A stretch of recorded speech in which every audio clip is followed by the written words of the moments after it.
ഓം നീ സത്യം ജ്ഞാനമാനന്ദം നീ തന്നെ വർത്തമാനവും ഭൂതവും ഭാവിയും വേറെല്ലോതും മൊഴിയുമോർക്കിൽ നീ. ചിത്സ്വരൂപികളെ, ഗുരുദേവന്റെ ദർശനങ്ങളിലൂടെ എന്ന പരമ്പരയിൽ ഇന്നത്തെ നമ്മുടെ ചിന്താവിഷയം സ്വാതന്ത്ര്യവും ബുദ്ധിയും കെടരുത്. ജാതിയെക്കൊണ്ട് ഒരു ഗുണവുമില്ല. അത് മനുഷ്യരുടെ സ്വാതന്ത്ര്യം തടുക്കുന്നു, ബുദ്ധി നശിപ്പിക്കുന്നു. സ്വാതന്ത്ര്യവും ബുദ്ധിയുമില്ലാതെ തൊഴിൽ എങ്ങനെ നന്നാവും?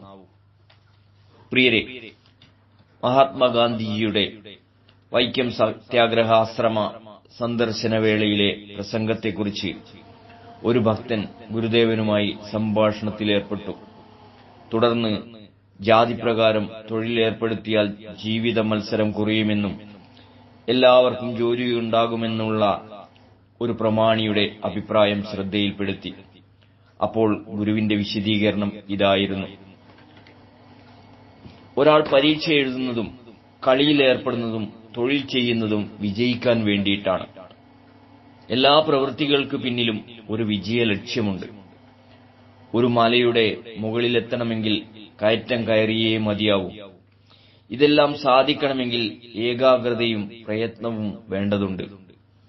ഏകാഗ്രത ബുദ്ധിയിലേക്കും പ്രയത്നം സ്വാതന്ത്ര്യത്തിലേക്കുമുള്ള ചവിട്ടുപടികളാണ്.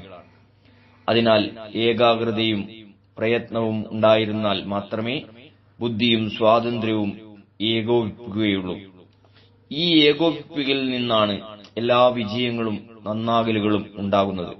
എന്നാൽ ഈ ഏകോപിപ്പിക്കലിനുള്ള എല്ലാ സാധ്യതകളെയും ചെറുതാക്കി തീർക്കുന്ന ഒന്നാണ് ജാതി.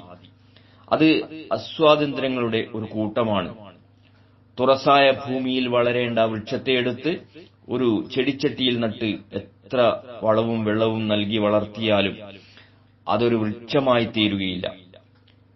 അതുപോലെയാണ് ജാതിയുടെയും സ്വഭാവം. അത് ഒരിക്കലും ഒരു മനുഷ്യനെ മനുഷ്യനാക്കുകയില്ല. മനുഷ്യനെ മനുഷ്യനാക്കി തീർക്കുന്നതിൽ മുഖ്യമായിരിക്കുന്ന ബുദ്ധിയെ നശിപ്പിക്കുകയും ചെയ്യുന്നതാണ്. അങ്ങനെയുള്ളവർ ഏത് രംഗത്ത് പരാജിതനും അംഗീകാരമില്ലാത്തവനുമായി തീരും.